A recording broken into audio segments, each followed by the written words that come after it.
Assalamualaikum warahmatullahi wabarakatuh. Apa kabar anda semuanya? Semoga antum dalam keadaan sehat walafiat. Amin ya rabbal alamin. Oke anak-anak semua, hari ini kita masuk pada bab 6, yaitu masyarakat Indonesia pada awal kemerdekaan ya. Jadi bagaimana masyarakat Indonesia itu pada awal kemerdekaan.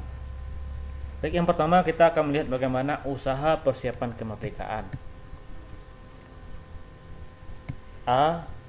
BPUPKI atau Badan Penyelidikan Usaha Persiapan Kemerdekaan Indonesia. Untuk yang pertama, usaha persiapan kemerdekaan itu berawal dari kekalahan Jepang dan janji Indonesia merdeka. Jadi Jepang memberikan janji kepada Indonesia untuk merdeka bersamaan dengan kekalahan Jepang ya. Kenapa Jepang membuat janji ke masyarakat pribumi Indonesia? Karena Jepang membutuhkan tenaga warga masyarakat pribumi pada waktu itu, karena kita ketahui Jepang itu mengalami kekalahan ya, terhadap Amerika. Jadi sekitar bulan Juni 1944, Angkatan Perang Amerika Serikat memukul mundur Angkatan Perang Jepang di Saipan, Papua Nugini, Kepulauan Solomon, dan Kepulauan Marshall. Hal ini menunjukkan bahwa seluruh garis pertahanan Jepang di Pasifik mulai dapat dikalahkan. Peristiwa ini diikuti dengan peristiwa peletakan jabatan Perdana Menteri Jepang ya, PM Tojo. Jadi ini merupakan ciri khas dari orang Jepang ya. Kalau dia sudah tidak berhasil, maka dia akan memundurkan diri ya. Sebagai pengganti Jenderal PM Tojo, yaitu Jenderal Kuniaki Koiso, diangkat pada 17 Juli 1944. Dan ketika pada 7 September 1944, PM Koiso menjanjikan bahwa Hindia Timur atau Indonesia akan diperkenakan merdeka. Ya, itu dikemukakan pada sidang parlemen Jepang ya. Kemudian diikuti dengan diperbolehnya bendera merah putih dikibarkan. Ya, namun masih harus berampingan dengan bendera Jepang. Walaupun kita diperbolehkan untuk menaikkan bendera Indonesia, tapi harus berampingan dengan bendera Jepang. Apa tujuan dari PM Koiso untuk membuat janji? Yaitu untuk memerdekakan Indonesia adalah agar rakyat Indonesia tidak mengadakan perlawanan ya terhadap Jepang, dan sebaliknya membantu Jepang melawan sekutu. Kemudian yang kedua, pembentukan BPUPKI. Jadi sesuai dengan janji dari Perdana Menteri Koiso bahwa Hindia Belanda akan diperkenankan merdeka. Kemudian diikuti dengan pengumuman pembentukan Badan Penyelidikan Usaha Persiapan Kemerdekaan atau yang disebut dengan Dokuetsu Jumbi Chosakai. Kalau bahasa Indonesia yang disingkat itu adalah BPUPKI ya. Itu diumumkan ketika pada tanggal 1 Maret 1945 oleh pemerintah pendudukan Jepang di Jawa melalui Panglima Angkatan Darat ke-16 Jepang, yaitu Jenderal Kumakichi Harada. Jadi tujuan dari badan ini untuk mempelajari ya hal-hal apa saja yang penting mengenai masalah tata pemerintahan Indonesia yang merdeka. Ya, jadi itu. Kemudian yang ketiga, pengangkatan anggota BPUPKI ya. Jadi pada 1 April 1945 pengangkatan para anggota BPUPKI itu diumumkan ya. Upacara peresmiannya kemudian dilaksanakan pada 28 Mei 1945 di gedung Chosang-in di Jalan Penjembung, Jakarta, atau sekarang gedung Departemen Luar Negeri ya. Ya, jadi ketua dari BPUPKI adalah Rajiman Wendio Diningrat ya. Kemudian ketua muda ada Ichi Mingase, ini merupakan orang Jepang. Kemudian sekretaris RP Surono, dan memiliki anggota 60 orang ya, yang mewakili hampir seluruh wilayah Indonesia ya, dan 7 orang Jepang tanpa hak suara ya. Jadi ada anggota orang Jepang. Kemudian yang keempat ada sidang pertama BPUPKI ya. Itu sidang pertama dilakukan dari tanggal 29 Mei sampai 1 Juni 1945. Ya. Jadi agenda dari sidang pertama BPUPKI itu adalah merumuskan ya dasar falsafah negara Indonesia yang akan dibentuk ya. ada berbagai pandangan yang dikemukakan tentang dasar negara Indonesia ya. Seperti pandangan dari Muhammad Yamin, Supomo dan Soekarno ya.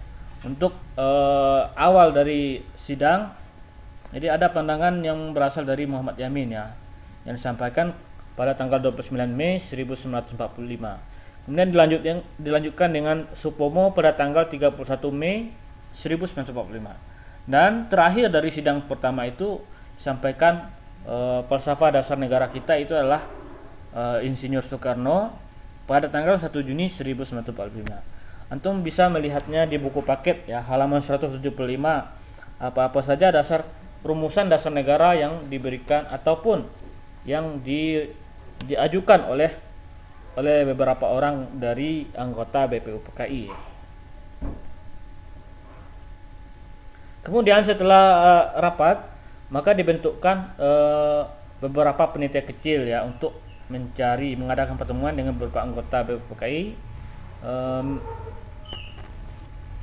merancang ataupun mengumpulkan rumusan-rumusan yang disampaikan oleh anggota-anggota yang lain ya.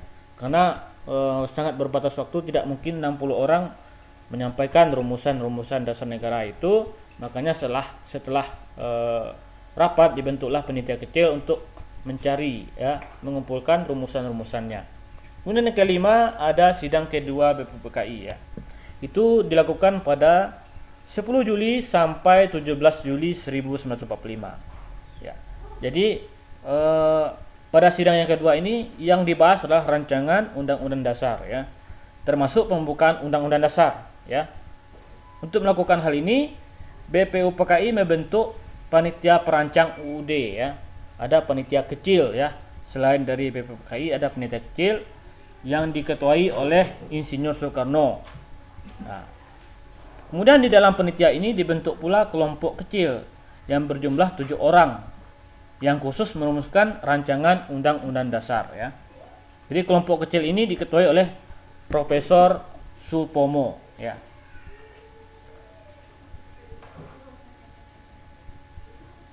Ya, jadi selama sidang BPUPKI yang kedua ini ada perbedaan pendapat yang muncul ya, seperti pendapat mengenai falsafah negara Indonesia yang akan dibentuk. Kemudian mufakat akhirnya tercapai saat panitia 9 sebagai bagian dari BPUPKI ya. Jadi ada pembentukan dari panitia 9 menghasilkan rancangan kesepakatan bersama tentang dasar negara ya. Kemudian atas usul M. Yamin, rancangan itu disebut dengan Piagam Jakarta atau Jakarta Charter ya.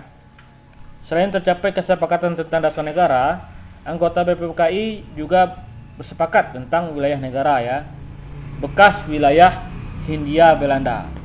Jadi wilayah Indonesia itu adalah bekas wilayah Hindia Belanda. Bentuk negara kesatuan ya, karena kita memiliki banyak pulau ya, maka bentuk negara kita harus kesatuan. Kemudian bentuk pemerintah republik, pernyataan kemerdekaan Indonesia, pembukaan UUD dan batang tubuh UUD ya. Jadi itu adalah isi dari rancangan undang-undang dasar ya, yang dilakukan sidangnya pada 10 sampai 17 Juli 1945 ya. Kemudian kita masuk yang kedua adalah pembentukan PPKI atau Panitia Persiapan Kemerdekaan Indonesia. Tadi dengan pembentukan PPKI, dengan berakhirnya tugas dari Badan Penyelidikan Usaha Persiapan Kemerdekaan Indonesia, maka badan kemudian dibubarkan ya. Jadi BPUPKI dibubarkan, kemudian diganti dengan Panitia Persiapan Kemerdekaan Indonesia. Jadi penyelidikannya sudah selesai, kita dibuat lagi Panitia Persiapan Kemerdekaan atau dalam bahasa Jepangnya Dokuritsu Jumbi Inkai, yang dibentuk pada tanggal 7 Agustus 1945. Ya, jadi PPKI itu diresmikan di Dalat ya pada 9 Agustus 1945. Yang kita ketahui pada di Dalat Vietnam itu ada 3 orang yang datang ke sana ya, ke Vietnam, yaitu Ahmad Subarjo, Muhammad Hatta dan Soekarno ya. Jadi peresmian badan ini dilakukan oleh Letnan Jenderal Terauchi di Dalat, Vietnam.